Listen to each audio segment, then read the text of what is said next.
Hi Rakesh గారు. Hi అండి, నమస్తే. ఎలా ఉన్నారు? బాగున్నాను. సుజాత గారు. సుజాత గారు సూపర్ సూపర్. ఓకే, మీ ఫ్రెండ్స్ కదా? ఎస్. అయితే కేసీఆర్ మూవీ విషయానికి వచ్చేద్దాం. అసలు కేసీఆర్ ఆ సినిమా ఏంటి? అసలు కేసీఆర్ గురించి తీసారు ఆ సినిమా?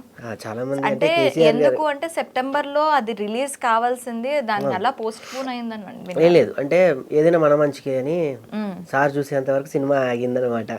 సో ముఖ్య ఆనందం ఏంటంటే ఇప్పుడు ట్రెండింగ్ నడుస్తున్న సాంగ్ పదగతులు స్వరజతులు పల్లవించిన నేల గోరెటెంకన రాసి మనుగారు పాడి కల్పన స్వరపరిచినటువంటి ఈ పాట స్వయంగా కేసీఆర్ గారి చేతుల మీదుగా రిలీజ్ అవ్వటం, నా సినిమా ఆరా మొత్తం కూడా కేసీఆర్ గారే కాబట్టి వారి చేతుల మీదుగా రిలీజ్ అయిన సందర్భం ఇంకా అది నాకు ఆ కిక్లోనే ఉన్నా.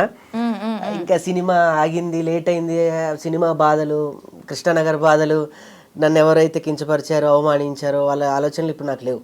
నేను ఓన్లీ కేసీఆర్ గారు పక్కన కూర్చున్నా, కేసీఆర్ గారు నా మీద చెయ్యేశారు, కేసీఆర్ గారు నాకు సెకండ్ ఇచ్చారు, అంతే. ఈ చెయ్యి నిన్నటి వరకు ఎవరికి సెకండ్ కూడా ఇవ్వలేదు. అవునా? కేసీఆర్ గారు ముట్టుకున్న చెయ్యి అని. ఓకే, అలా కారణ జన్ముని అలా పట్టుకున్నా. కేసీఆర్ గారు అనగానే అందరికీ ఒక ఉద్యమ నేపథ్యం గుర్తొస్తుంది. తను తెలంగాణని కష్టపడి సాధించిన ఆ ఇదంతా గుర్తొస్తుంది. ఎవరి కళ్ళైనా కూడాను ఆయన పేరు చెప్తే ఆ దీనికి వెళ్ళే అంటే చమర్చకమానం. సో కేసీఆర్ అంటే మీరు కేసీఆర్ అని పేరు పెట్టారు సినిమాకి, అంటే ఉద్యమ నేపథ్యం ఉంటుందా లేకపోతే కేసీఆర్ గారి లైఫ్ స్టైల్ ఉంటుందా? అసలు నేను ఫస్ట్ ఆఫ్ ఆల్ మన ఐడ్రీమ్ నుంచి చెప్పాలనుకుంది ఏంటంటే, మొన్నటిదాకా ట్రోల్ చేసిన నన్ను కేసీఆర్ గారి సినిమా అని తీసి డబ్బులు పోగొట్టుకున్నాడు, కేసీఆర్ సినిమా తీసి సంకనాగిపోయాడని ఒక పెద్ద పదాలు వాడే అంటే నేను ఇష్టం ఉండబట్టే కదా అవి కూడా పెట్టేది కామెంట్స్ అని అనుకుంటా. వాళ్ళందరికీ ఒకటే చెప్తున్నాను, నేను తీసింది ఫస్ట్ ఆఫ్ ఆల్ కేసీఆర్ గారి భజన చేస్తూ సినిమా తీయలే. ఓకే, బేసికలీ ఒక్కొక్కరికి ఒక్కొక్క ఫ్యాన్ ఉంటారు. నేను ఏ రాజకీయ పార్టీకి సంబంధించిన వ్యక్తిని కాదు, నాకు రాజకీయాలకి అసలు నాకు సంబంధం లేదు. నేను ఏదో చిన్న కమెడియన్ బేసికలీ ఫస్ట్ పాయింట్. ఆ కమెడియన్ నుంచి మిమిక్రీ ఆర్టిస్ట్గా మిమిక్రీ ఆర్టిస్ట్ని రూపాయి సంపాదించి ఒక జబర్దస్త్ అనే ఒక వేదిక ద్వారా పరిచయం అయ్యి అలా ప్రపంచవ్యాప్తంగా పేరు పొంది వచ్చిన డబ్బులతో నేను సినిమా తీసుకున్నానే తప్ప మా నాన్న ఏమి పెద్ద బడాబాబు ఏం కాదు. నేను రాగానే నాకు ఇక్కడ గేట్లు ఓపెన్ చేసి నేను పెద్ద ఫ్యామిలీస్ నేనేం కాదు, నేను చాలా చిన్న ఆర్టిస్ట్ని. సో ఫస్ట్ ఆఫ్ ఆల్ నాకు రాజకీయాలకి సంబంధం లేదు, ఇది క్లియర్. ఎందుకంటే ఈ ఇంటర్వ్యూ చూడకముందే కింద కామెంట్స్ పెట్టేస్తారు కొంతమంది. ఏదైనా కూడా ముందు తెలుసుకొని ప్రవర్తించడం అనేది మానవ నైజం, అది రోజు రోజుకి చాలా కోల్పోతున్నాం. నా సినిమా ఆరా ఏంటి అంటే, ఆమె ఫ్యాన్ ఆఫ్ కేసీఆర్.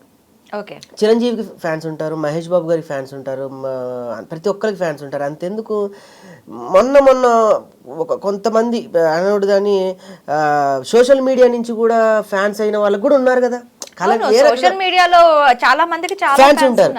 అలాంటిది నేను పుట్టింది నా వరంగల్, ఆయన ఉద్యమం చేసే సమయంలో నేను చదువుకున్నాను, ఆయన ఉద్యమాన్ని చూసి ప్రేరేపణ పొందాను, ఆయన ఉద్యమాల ద్వారా నేను పుట్టింది తెలంగాణ పురిటిగడ్డని తెలుసుకున్నాను. అందుకే ఒక మహాకవి అంటారు, నీ పుట్టుక ఎక్కడైతే నీ జననం ఎక్కడైతే వాటి విలువలు వాటి మూలాలు తెలుసుకొని బతికి జీవించేవాడి జీవి అని అన్నారు. సో అలా నేను ఆయనకి నేను కథ రాసుకొని నేనేదో ఆయన్ని పోర్ట్రేట్ చేద్దామని కాదు. నేను చేసుకోవాలంటే వేరే కామెడీ సినిమాలు ఉన్నాయి, నా డబ్బులు ఎవరు కాదనరు. నా కామెడీ సబ్జెక్టులు ఉంటాయి, నేను విన్న కామెడీ ఇంకా ఉన్నాయి, నేను రాసుకునే ఉంటాయి కదా. కానీ ప్రతి ఒక్కరికి ఫ్యాన్స్ ఉంటారు, ఆయనకి ఎందుకు ఫ్యాన్ ఉండకూడదు?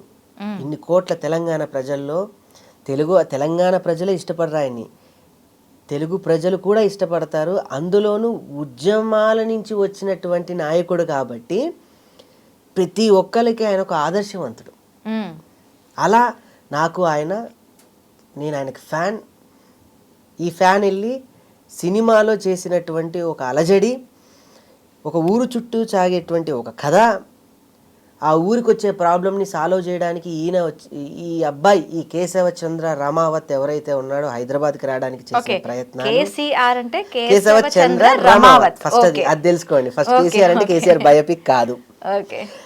ఆ కేశవ చంద్ర రమావత్ అనే అబ్బాయి పల్లెటూరు వచ్చి, ఆ పల్లెటూరు నుంచి అంటే ఒక చెట్టు మీద గూడులో పెరిగిన పిట్టలు ఒకసారిగా ఎగిరి ఇప్పుడు సెల్ టవర్ల మీదకి వస్తే ఎంత భయంకరంగా ఉంటుందో కొన్ని సినిమాల్లో మనం చూసాం.